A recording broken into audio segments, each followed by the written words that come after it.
Maître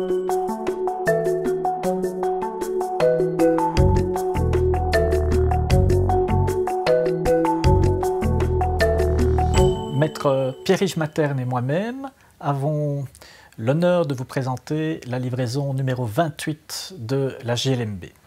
Celle-ci a été préparée par nous-mêmes, mais aussi par M. Mathieu Bernard, qui est juge au tribunal de première instance de Bruxelles.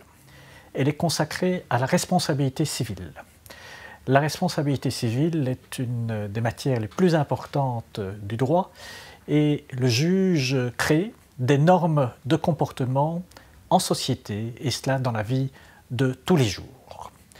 Le juge octroie aux parties des cartons rouges, des cartons oranges et aussi des cartons verts en fonction des situations respectives. Outre cet aspect qui est un aspect très important pour la création de normes comportementales, le droit de la responsabilité civile est un droit qui présente beaucoup d'aspects très techniques. Je vais me contenter de deux exemples. Vous avez l'hypothèse que nous avons recensée d'une personne qui est au cimetière, elle se penche sur la tombe et puis après elle s'appuie sur la stèle de la tombe à côté. La stèle lui tombe et la blesse. Se pose la question de savoir qui est le gardien de cette stèle. Est-ce que c'est la commune ou bien est-ce que c'est la personne à laquelle une concession a été octroyée? La jurisprudence a été très hésitante et la jurisprudence actuelle, et notamment celle que nous recensons dans ce numéro 28, considère que c'est le titulaire de la concession qui est le gardien de cette stèle. Donc ça c'est un exemple de la vie de tous les jours. Et je vais prendre un autre exemple aussi tiré de la vie de tous les jours, qui est un exemple qui montre que toute la responsabilité civile est basée sur la notion de normalité.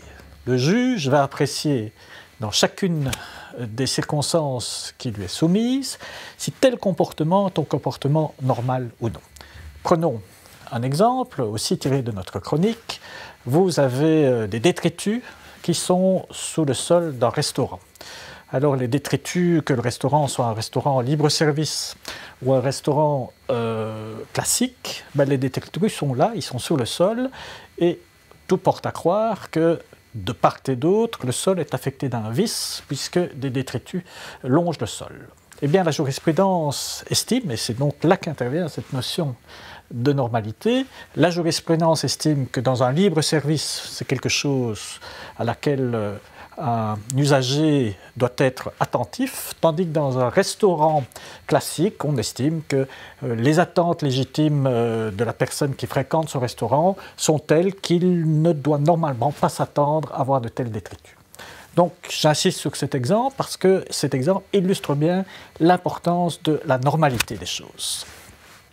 Dans le cadre de cette chronique, nous avons voulu épingler quelques décisions qui sortent un peu de l'ordinaire, tel ce jugement du 10 juin 2014 rendu par le tribunal civil de Bruxelles et qui concernait le dommage causé à une personne à mobilité réduite qui est tombée de sa chaise dans le parking d'un grand magasin.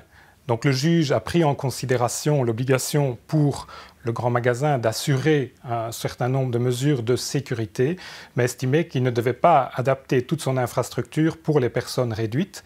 Par contre, d'un autre côté, il a pris en considération une faute dans le chef de la victime, estimant qu'une personne à mobilité réduite doit faire preuve d'une vigilance accrue. Et dès lors, on voit que dans cette jurisprudence relative à un cas particulier d'une personne à mobilité réduite, le critère de la personne normalement prudente et diligente se voit augmenté d'une dimension supplémentaire qui est cette vigilance accrue qui demande à la personne donc d'anticiper et de faire beaucoup plus attention à la situation des lieux. On voit comme ça la jurisprudence tenir compte d'une situation un peu particulière, mais en mettant en application ces principes généraux dans ce cas d'espèce qui est assez révélateur d'une responsabilité pour ce type de personne.